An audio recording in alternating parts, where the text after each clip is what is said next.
La respiración aerobia, que tiene lugar en organismos eucariotas y en la mayoría de los procariotas, consiste en la oxidación total de los carbonos de la glucosa que acaban cediendo los electrones al oxígeno. Es respiración porque el último aceptor de electrones es inorgánico y es aerobio porque se utiliza el oxígeno. Esta oxidación sirve para la síntesis de ATP, la mayor parte de esta síntesis mediante un mecanismo quimiosmótico por una cadena de transporte electrónico. Bueno, la respiración celular aerobia, estrictamente hablando, se produce en la mitocondria e incluye la descarboxilación oxidativa del pirúvico, el ciclo de Krebs y el transporte de electrones y la fosforilación oxidativa. Pero cuando se habla a partir de la glucosa, si hablamos de respiración a partir de la glucosa, aunque hablemos de respiración aerobia, podemos incluir la glucólisis en sentido amplio, aunque estaríamos hablando de la degradación total de la glucosa. La respiración aerobia estrictamente ocurre en la mitocondria. Si la degradación de la glucosa no pasa a la mitocondria, se producirá una fermentación y ahí no intervendrá el oxígeno como oxidante. El comienzo de esta respiración aerobia empieza con el paso del pirúvico a la matriz mitocondrial, donde se oxida, se descarboxila y se une a una molécula de coenzima A, un transportador de grupos acilos. En esta descarboxilación, el grupo carboxilo se va a eliminar y se va a eliminar en forma de dióxido de carbono. Entonces, este grupo carboxilo es el que se va a eliminar en forma de dióxido de carbono. Y el grupo carbonilo del carbono 2 va a quedar en forma de grupo carboxilo, aunque aparentemente es igual porque es un CO, aquí está formando un enlace tioéster. Bueno, este carbono, esto es acetil, el radical del ácido acético, que es este, unido con un enlace tiol, o sea, con un grupo tiol. Entonces, igual que en un enlace éster, se va a perder una molécula de agua y va a quedar unido a través del azufre. Bien, esto ocurre en la matriz mitocondrial y ocurre mediante una enzima que se denomina piruvato deshidrogenasa. Como es una oxidación, además una oxidación fuerte, actúa como coenzima el NAD, que se va a reducir a NADH. Esto, por tanto, hay dos etapas aquí. La primera es la pérdida del grupo carboxilo y la segunda, la oxidación del grupo ceto a carboxilo al unirse al coenzima A.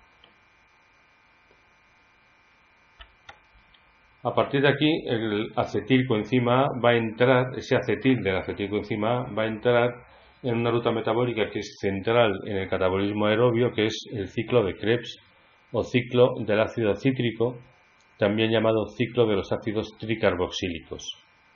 Esta es una ruta metabólica que está compuesta por 8 reacciones, las cuales forman un ciclo. Forman un ciclo porque empiezan en el oxalacetato, que pasa a citrato y acaba en el oxalacetato para que vuelva a pasar a citrato. Por tanto, son un ciclo. Bien.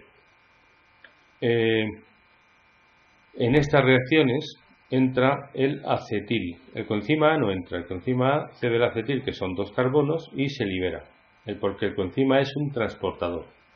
Bueno, estos 2 carbonos van a irse en una primera descarboxilación y en una segunda descarboxilación en forma de CO2. Por lo tanto, totalmente oxidados.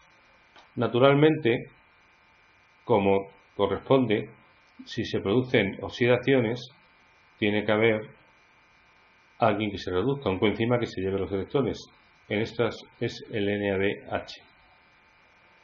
Aquí, además, se va a producir una molécula de ATP. En realidad se produce GTP, que luego se transforma en ATP. Y aquí hay otra oxidación más suave, es una deshidrogenación en realidad, en la cual se forma FAD, y una nueva oxidación en la cual se forma NADH. Bien, por tanto, En el ciclo de Krebs se van a formar dos moléculas de CO2 al oxidarse totalmente los dos carbonos del acetil, tres moléculas de NADH, una de FADH2 y una de GTP.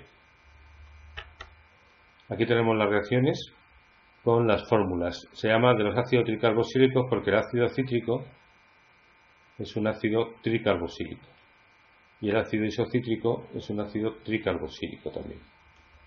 Entonces, de estos carboxilos que tienen, de estos grupos carboxilos, se elimina primero uno en una descarboxilación y después otro en una descarboxilación. En ambas descarboxilaciones, como se oxida la molécula, se reduce NADH. Y además en la segunda se une un coenzima A. Esta unión del coenzima A, este enlace, tioéster, es un enlace rico en energía, de forma que cuando se rompe en la siguiente cadena, se forma GTP. Evidentemente, si se forma una fosforilación de GDP a GTP acoplada a un enlace a la hidrólisis de un enlace rico en energía, estamos hablando de fosforilación a nivel de sustrato. En la siguiente reacción, el FADH2, el FAD se reduce a FADH2 porque hay una deshidrogenación. No aparecen más oxígenos, pero se forma un doble enlace.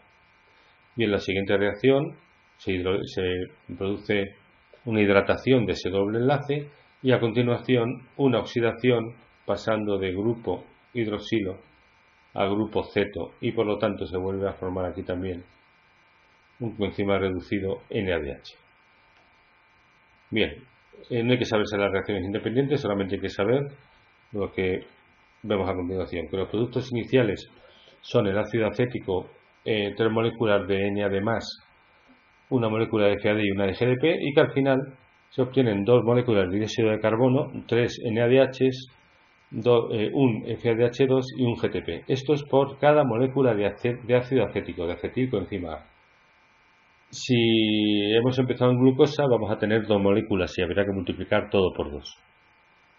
Bien, la reacción global del ciclo de Krebs es la que tenéis ahí.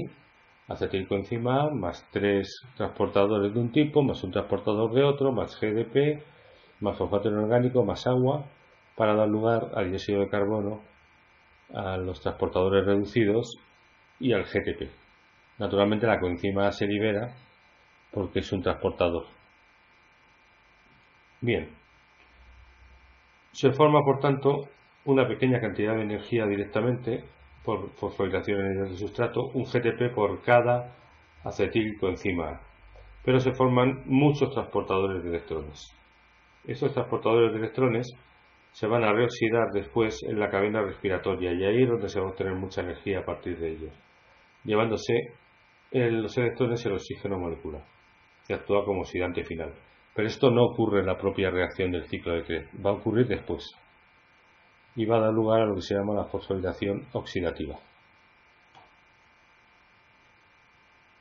Bueno, el ciclo de Krebs se dice que es la ruta de convergencia de todo el catabolismo, que el catabolismo es convergente, todo el catabolismo converge en el ciclo de Krebs, tanto catabolismo de glúcidos como catabolismo de lípidos, como catabolismo de aminoácidos.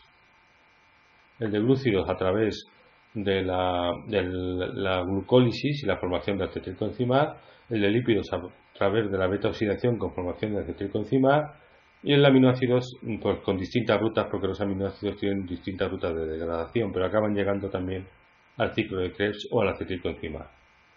Además, el ciclo de Krebs es una ruta anfibólica. Anfi, como en anfibio, significa ambas. Entonces, anfibólica significa las dos rutas metabólicas, tanto anabolismo como catabolismo. En catabolismo ya hemos visto convergencia de todo el catabolismo, y en cuanto al anabolismo, el ciclo de Krebs actúa en rutas anabólicas generando precursores de rutas anabólicas, por ejemplo, de síntesis de ácidos grasos. Para que estos precursores se puedan utilizar en rutas anabólicas y no se pierdan los intermediarios del ciclo de Krebs, no se pierdan los ciclos, existen unas reacciones llamadas anapleróticas que rellenan el ciclo de Krebs, meten moléculas al ciclo de Krebs. Bueno, os he puesto un ejemplo aquí. El pirúvico se puede transformar en oxalacetato, que está dentro del ciclo, que es mediante piruvato carboxilasa, o sea, metiéndole un grupo carboxilo.